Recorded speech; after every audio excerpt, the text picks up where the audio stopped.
സേമിയ വെച്ചിട്ട് നമുക്ക് നല്ലൊരു ഉപ്പുമാവ് തയ്യാറാക്കിയെടുക്കാം. വെൽക്കം ബാക്ക് ടു ലൈസ ഹസൻ വ്ലോഗ്. നമുക്ക് വൈകുന്നേരങ്ങളിലൊക്കെ എളുപ്പത്തിൽ ചെയ്തെടുക്കാൻ പറ്റിയൊരു ഉപ്പുമാവാണിത്. അപ്പോൾ എങ്ങനെയാണ് ഉപ്പുമാവ് ഉണ്ടാക്കിയെടുക്കുകയെന്ന് നമുക്ക് കാണാം. എല്ലാവർക്കും നമസ്കാരം. ഉപ്പുമാവ് തയ്യാറാക്കിയെടുക്കാൻ വേണ്ടി ചട്ടി സ്റ്റവിൽ വെച്ച് കൊടുത്തിട്ടുണ്ട്. ഇതിലേക്ക് ആവശ്യത്തിനുള്ള 4 ടേബിൾ സ്പൂൺ വെളിച്ചെണ്ണയാണ് ഒഴിച്ചു കൊടുത്തിട്ടുള്ളത്. ഇത് ചൂടായി വരുമ്പോൾ നമുക്ക് കടുകൊന്ന് പൊട്ടിച്ചെടുക്കണം. കടുക് നന്നായി പൊട്ടി വരുമ്പോൾ സവാള ചെറുതായി കട്ട് ചെയ്ത് വെച്ചിട്ടുണ്ട്. ആ സവാള ഇതിലേക്ക് ഇട്ട് കൊടുക്കുക. അതേപോലെ ഒരു ചെറിയ കഷ്ണം ഇഞ്ചി കട്ട് ചെയ്ത് വെച്ചിട്ടുണ്ട്. ഒരു പച്ചമുളക് കൂടെ കട്ട് ചെയ്തിട്ട് വെച്ചിട്ടുണ്ട്. ഇതെല്ലാം കൂടി നമ്മൾ ഇട്ടിട്ടൊന്ന് വഴറ്റിയെടുക്കുക. അധികം ചേരുവകളൊന്നും ചേർക്കാതെ നമുക്ക് എളുപ്പത്തിൽ തയ്യാറാക്കിയെടുക്കാൻ പറ്റിയതാണ് ഈ സേമിയ ഉപ്പുമാവ്. നമ്മൾ കുട്ടികൾക്ക് നൂഡിൽസൊക്കെ ഉണ്ടാക്കി കൊടുക്കുന്ന പോലെ സേമിയ വെച്ചിട്ട് ഒരു ഉപ്പുമാവ് തയ്യാറാക്കി കൊടുക്കുക.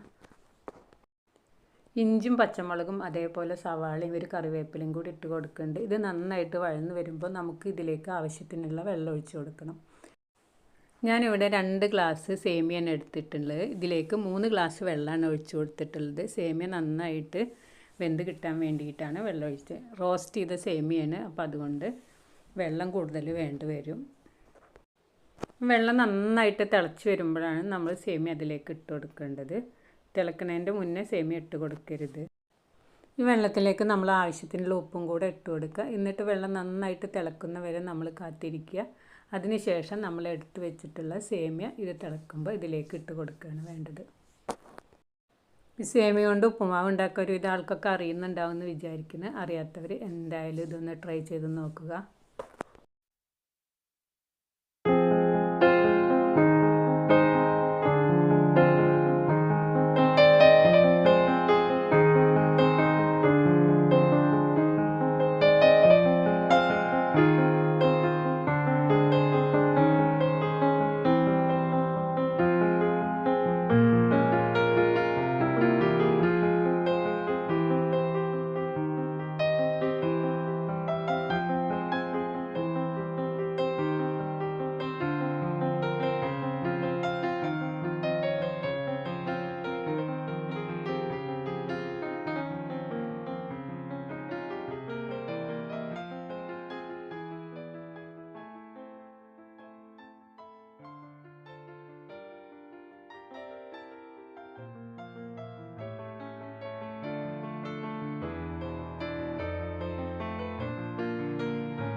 സേമിയ വെന്തതിന് ശേഷം ഞാൻ ഒരു നാളികേരത്തിൻ്റെ പകുതി എടുത്ത് വെച്ചിട്ടുണ്ട്. ഇത് ഇതിലേക്ക് ഇട്ട് കൊടുക്കുക.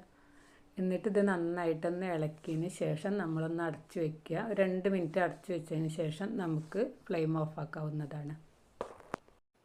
അപ്പോൾ നാളികേരമൊക്കെ ഇട്ടിട്ട് ഇതേപോലെ സേമിയ ഉണ്ടാക്കിയാൽ നല്ല ടേസ്റ്റ് ഉണ്ടാവും. അപ്പോൾ അറിയാത്തവർ എന്തായാലും ഒന്ന് ചെയ്ത് നോക്കണം. നൂഡിൽസ് ഇഷ്ടപ്പെടുന്ന കുട്ടികൾക്കൊക്കെ സേമിയ കൊണ്ട് ഉപ്പുമാവ് ഉണ്ടാക്കിയാൽ ഇഷ്ടപ്പെടും. അപ്പോൾ അറിയാത്തവർ എന്തായാലും ഒന്ന് ചെയ്ത് നോക്കണം. 2 ഗ്ലാസ് സേമിയ എടുത്തിട്ട് ഉപ്പുമാവ് ഉണ്ടാക്കിയ 2-3 പേർക്കൊക്കെ എന്തായാലും കഴിക്കാനുള്ളത് ഉണ്ടാവും.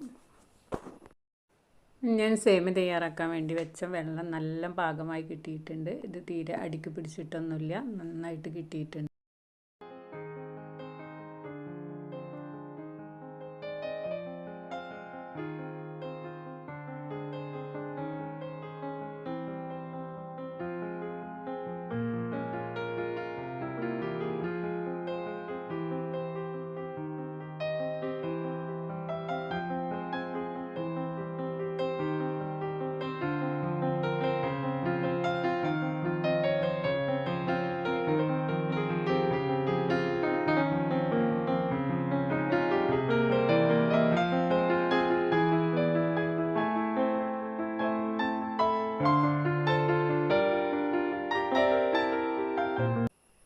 സേമിയ വെച്ചിട്ടുള്ള ഉപ്പുമാവ് റെഡിയായി. ഇതുവരെ ഉണ്ടാക്കാത്തവരൊന്ന് ഉണ്ടാക്കി നോക്കുക. നിങ്ങൾക്ക് എൻ്റെ വീഡിയോ ഇഷ്ടമായെന്ന് കരുതുന്നു. വീഡിയോ ഇഷ്ടമായാൽ നിങ്ങളെൻ്റെ ചാനൽ ആദ്യമായി കാണുകയാണെങ്കിൽ സബ്സ്ക്രൈബ് ചെയ്യാനും ലൈക്ക് ചെയ്യാനും ഇഷ്ടപ്പെട്ടാൽ കമൻറ്റ് ചെയ്യാനും മറക്കരുത്. ഇതുപോലുള്ള നല്ല വീഡിയോകളുമായി വരാൻ ശ്രമിക്കാം. Thanks for watching.